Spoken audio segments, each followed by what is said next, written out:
8 марта – один из самых важных праздников в России. Но почему? Как он превратился из дня борьбы за права женщин в день женственности и красоты? Почему мужчины массово скупают тюльпаны, а женщины получают открытки о том, какие они нежные и красивые? И почему многие феминистки считают этот праздник лицемерным?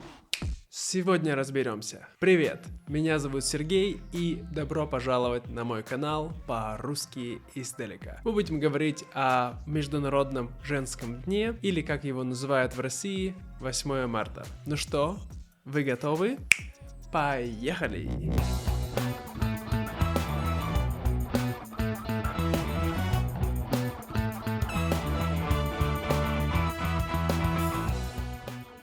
Сегодня, 8 марта, это день поздравлений женщин с их женственностью. Но его корни уходят в борьбу за права женщин. Как же все это началось?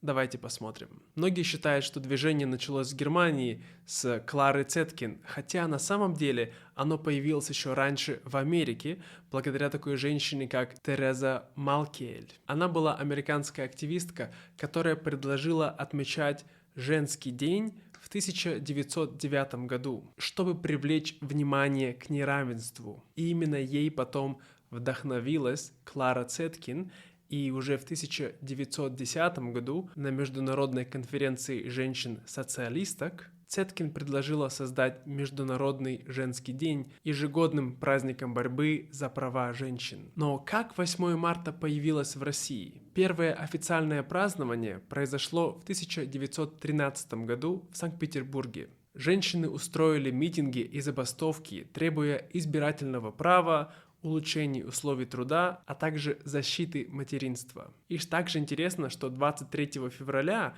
когда по старому стилю отмечали 8 марта в 1917 году, оно стало катализатором Всероссийской февральской революции и падению монархии. На протяжении многих лет женский праздник был неофициальным выходным, но в 1965 году Советский Союз признал его нерабочим днем, и в то время люди уже праздновали его дома и больше не ходили на работу. И именно с того момента праздник стал больше восприниматься с идеей женственности и красоты, а не борьбы за права женщин. Сегодня 8 марта один из самых главных праздников России. Но как же его отмечают? Во-первых, люди садятся вместе за стол, едят. Как правило, в России сейчас 8 марта это такая смесь Дня Святого Валентина и Дня Матери, потому что на 8 марта мы поздравляем всех женщин, наших мам, наших сестер, наших любимых женщин.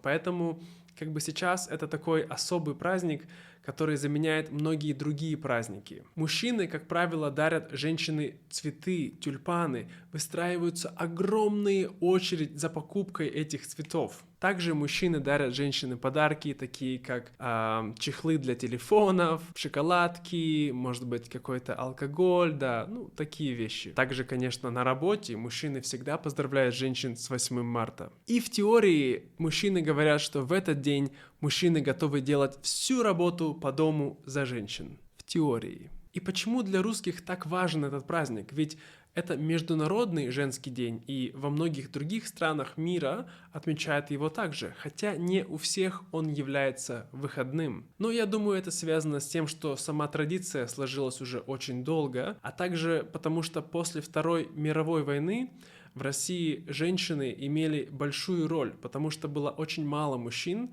и многие дети росли без отцов. Поэтому мать, сестра, бабушка — это были очень знаковые, очень важные люди в нашем обществе. И если посмотреть на этот праздник сейчас со стороны активисток, феминисток, то, конечно, есть небольшие вопросики. То есть само 8 марта для этих женщин потеряло свой смысл. Раньше это был праздник борьбы за равенство. Но теперь просто день цветов и поздравлений. Власти и общество забывают о реальных проблемах, о проблемах с домашним насилием, о гендерном неравенстве, о том, что в России женщины в среднем получают на 30% меньше, чем мужчины. Также этот праздник, он, так сказать, стигматизирует женщину в том, что главная цель в ее жизни — быть красивой, нежной и доброй, а не сильной и независимой. Во многих странах постсоветского блока сейчас феминистки организуют разные протесты, также, что очень сильно не нравится многим традиционалистам и любителям патриархата. В общем, 8 марта — это праздник, который вызывает разные эмоции. Для кого-то это день весны, любви и красоты, а для кого-то напоминание о том, что права женщин до сих пор находятся под вопросом. Лично для меня, я считаю, что обе стороны правы. То есть, когда я был маленький, я помню, как я ходил на рынок, покупал подарки для моей мамы, для моей бабушки, для моей сестры. И я дарил цветы, конечно, как раньше. Но в то же время я понимаю, почему феминистки считают этот праздник немножко... Внимание смещено не в ту сторону. Вот. Поэтому я считаю, что нужно помнить и о женственности, о красоте, и, конечно, о том, что нам нужно уважать и давать женщинам равные права с мужчинами. Ну вот, это все на сегодня. Спасибо, друзья, что смотрели это видео. Спасибо всем моим супер патронам. И скажите, как у вас отмечают этот праздник? Напишите в комментариях, пожалуйста. Не забудьте поставить лайк. Да, и до скорого. Пока-пока.